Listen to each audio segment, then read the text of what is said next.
Today we are going to start a new chapter of Physics 1, that is thermodynamics, which is very important as per the 12th standard syllabus is concerned, as per the JEE is concerned, and as per the NEET is concerned.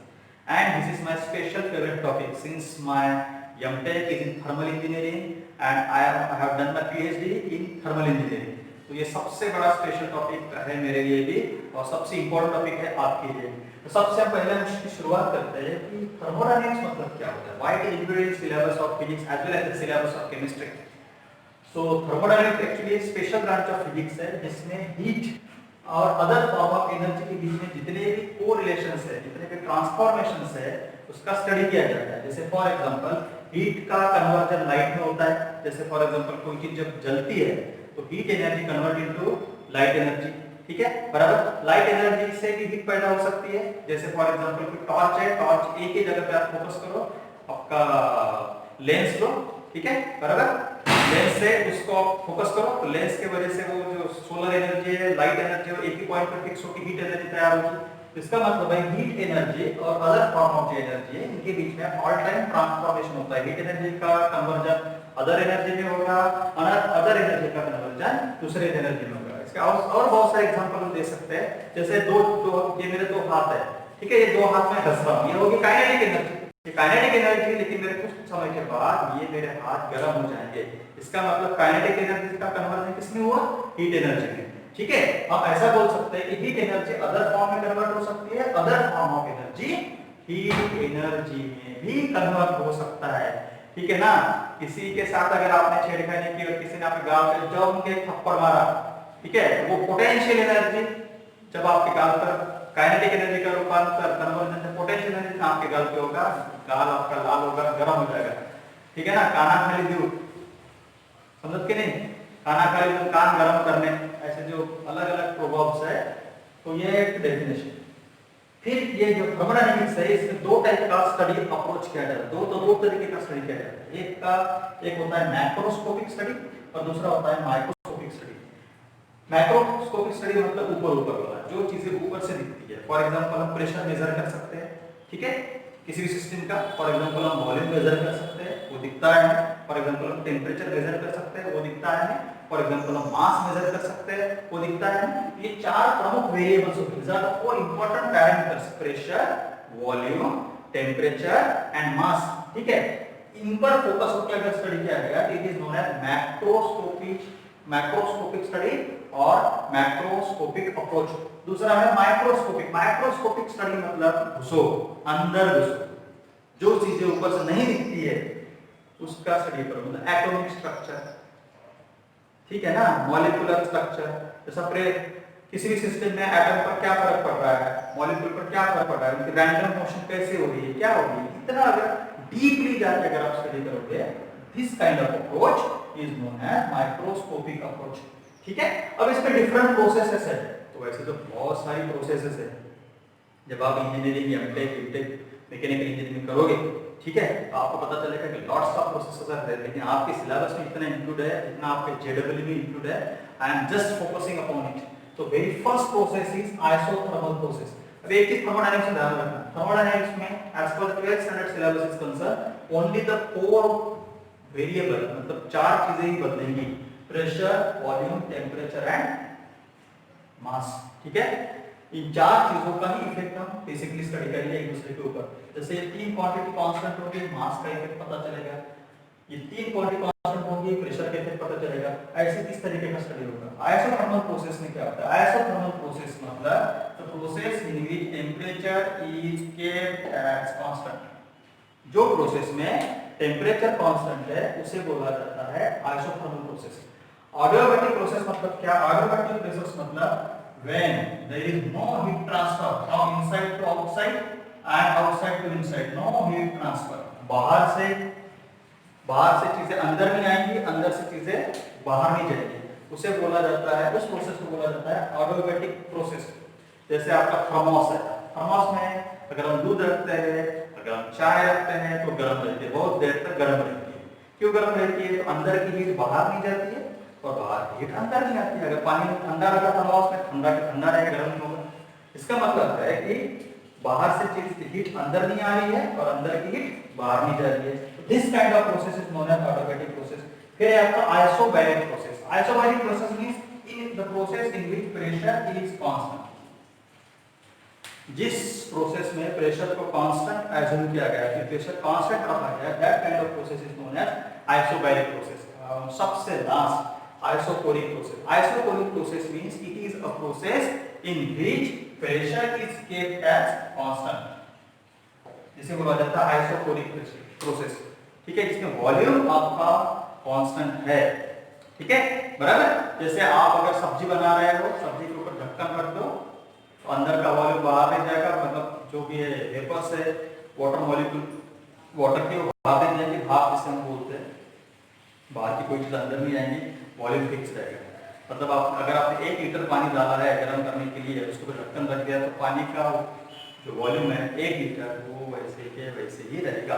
तो हो गया आपका isochoric process, ठीक है। फिर हम देखते हैं नेक्स्ट एक इंपॉर्टेंट डेफिनेशन थर्मोडायनामिक्स में आती है, that is thermal equilibrium. Thermal equilibrium मतलब क्या है? जैसे थर्मल इक्विलिब्रियम मतलब जैसे दो चीजें हैं, एक ए है और उसके आजू बाजू का सराउंडिंग है जिसे मैं बी बोल रहा हूँ। ए का टेम्परेचर सपोज 80 डिग्री सेल्सियस है और बी का टेम्परेचर सपोज 35 डिग्री सेल्सियस है, तो क्या होगा? मतलब ए गर्म है, बी ठंडा है, बराबर। तो क्या होगा? तो ए ठंडा होना चालू होगा, लेकिन कब तक ठंडा होगा? तब तक ही ठंडा होगा जब तक सराउंडिंग का टेम्परेचर और बॉडी ए का टेम्परेचर सेम नहीं होता है। एक बार दोनों का टेम्परेचर सेम हो गया, हीट फिर ट्रांसफर होना बंद हो जाएगी। There is no heat transfer when the temperature of the system and the surrounding become equal, become same, there will be not transfer of it. So such condition is known as thermal equilibrium, जहाँ पे heat transfer process जो है वो रुक जाता है। ध्यान रखो बच्चों, it's a very simple rule of nature, heat is always transfer from high temperature to low temperature, ठीक है। ठंडी चीजें, गर्म चीजें ठंडी होती है, ठीक है, बराबर। सबसे आखिर नेक्स्ट पॉइंट है आपका एक छोटा सा सिस्टम सराउंडिंग का यूनिवर्स। जैसे आप केमिस्ट्री में पढ़ भी चुके होंगे, इसके पहले भी आपने शायद 8th 9th में पढ़ा होगा। सिस्टम मतलब वो पार्ट जो हम कंसीडर करते हैं। जैसे फॉर एग्जांपल अभी मैं हमारे स्टूडियो में बैठा हूं, ठीक है, ये स्टूडियो मेरे लिए क्या हो गया? एक सिस्टम हुआ, ठीक है। स्टूडियो के बाहर जो है वो क्या हो गया? सराउंडिंग हो गया, और सराउंडिंग और सिस्टम मिलकर क्या बन गया? यूनिवर्स बन गया। सिस्टम की बाउंड्री हम पर डिपेंड करती है कि हम उसको कितना छोटा बड़ा कर सकते हैं, ठीक है, बराबर। अब सबसे इंपॉर्टेंट जो क्वेश्चन एग्जाम में भी आते हैं and JW point of view, वो है जीरोथ लॉ। आपके सिलेबस में zeroth law, first law, second law यहाँ तक है। जब आप एमटेक पीएचडी करोगे तो उसके बाद भी आप जाओगे 4th लॉ तक, आपको पता चलेगा, ठीक है। Zeroth law of thermodynamics. इसके लिए एक सिंपल एग्जांपल हम लेंगे। जीरोथ लॉ मतलब क्या होता है? एक बॉडी है ए, एक बॉडी है बी और एक बॉडी है सी। ऐसे 3 बॉडी है, तीनों का टेम्परेचर अलग अलग है, ठीक है। सपोज इसका 80 है, इसका 50 है और इसका 40 है। समझ रहे हो? मतलब ये सबसे ज्यादा गर्म है, उसे थोड़ा ठंडा है, उसे थोड़ा ठंडा है, ओके। तो क्या होगा अगर ये दो बॉडी एक दूसरे के कांटेक्ट में आ गई, ए और बी, इसका टेम्परेचर ज्यादा है, हीट कहां से कहां ट्रांसफर होगी? ए से ट्रांसफर होकर कहां पे जाएगी?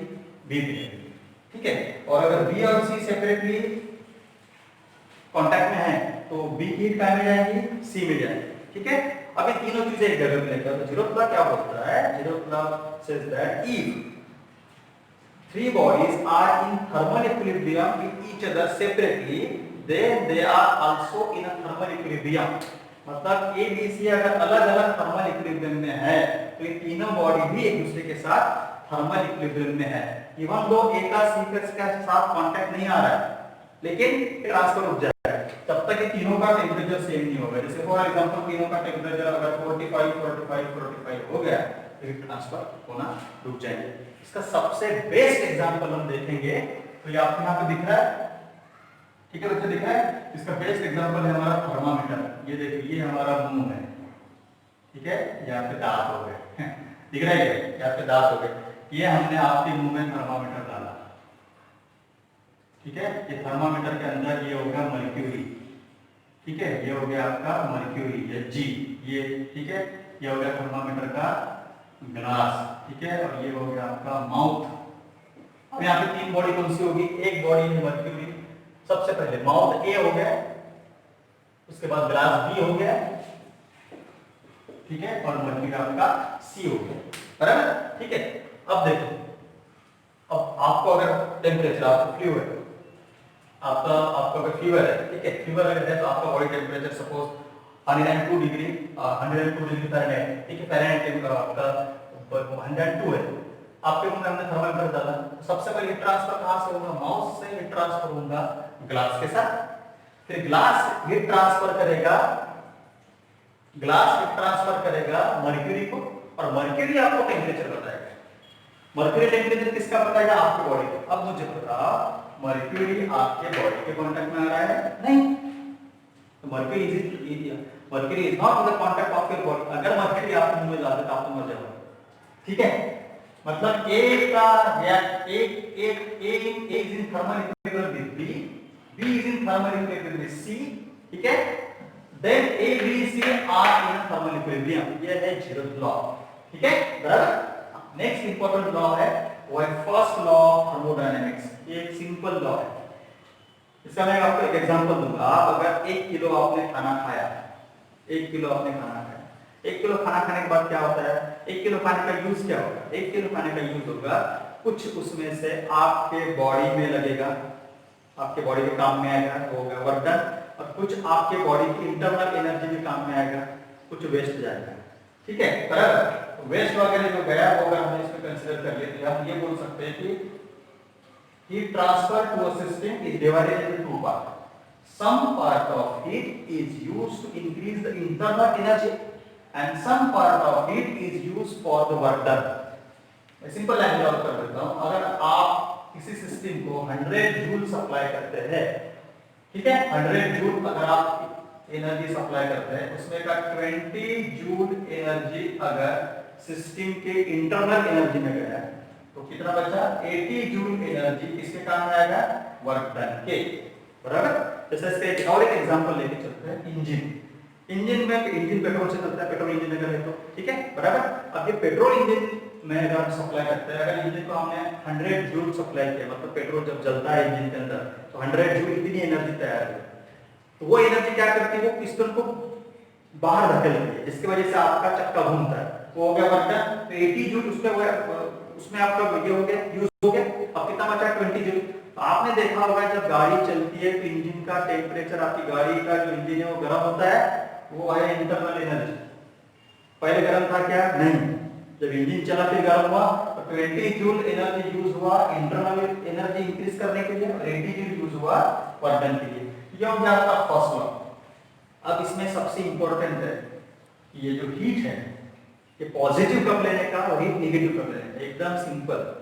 ये सपोज आपका सिस्टम है, जब हीट बाहर से अंदर आती है तो पॉजिटिव लेने का, जब हीट बाहर से अंदर आती है तो पॉजिटिव लेने का, और अंदर से बाहर जाती है तो नेगेटिव लेने का।